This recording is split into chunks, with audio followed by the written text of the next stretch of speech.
ng'ata chiel mano eng'we laro kom ten piny Kenya mabo bedo ka laro kom makamano ko jatend piny Kenya William Ruto kod joma moko masche moko bende nyalo bedo kod interest kata dwaro mar bedo jatend piny Kenya e yiero mar higa mar 2027.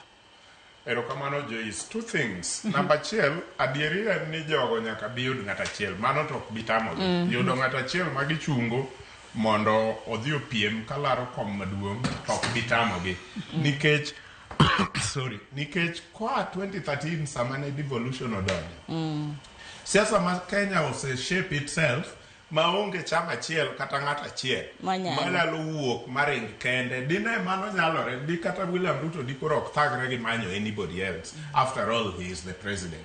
Siasa ma Kenya ose shape itself ochalo naturally or en coalition against another coalition. Alliance building. So nyaka jo opposition biyud ng'at achiel mano ok bitamogi. To jokoni bende ikore kamano. Tabu mantie mo jo Kenya te onengo chike itgi malong'o en ni opposition kata one the one giluongore nang'o united opposition unite on what ang'o ma giuso ne jo Kenya ma important in terms of idea. To William Ruto does not need to sell ideas. William Ruto need to show the work. Nikech ng'ama nie telo opogore sani kopo ni an gi family dhako gi nyathi, I am raising a family. Opogore gi ng'ama dwa kendo, ng'ama dwa kendo onyalo selo idea. Ka kendo ka abro timo kama wabet gi nyithindo wabo timo en onyalo selo idea. To ng'at ma already nigi family is already raising a family. En wajaje based on kaka waneno ka family ne chalo. How does his wife look like? How does his children look like? So William Ruto should not be selling more ideas going forward. Kipenja. And wajaje based on the work. On education, what did we achieve? On health, what did we achieve? To your opposition, gimanyako wapenjre ni gisalo nikech kopo ni wawacho niya okware dhi ka gi sirkal matiye. To wakao another worse government, quote and quote, waketo kanyo. To penjo any united opposition bende gisebedo ka giuso ne jo Kenya gino ma jo Kenya dwaro.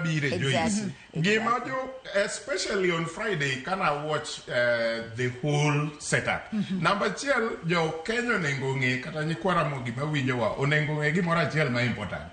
Asebedo machiegni gi jotelo gi kata Kalonzo ginego. I think ng'ama pok abedo go machiegni enough en William Ruto.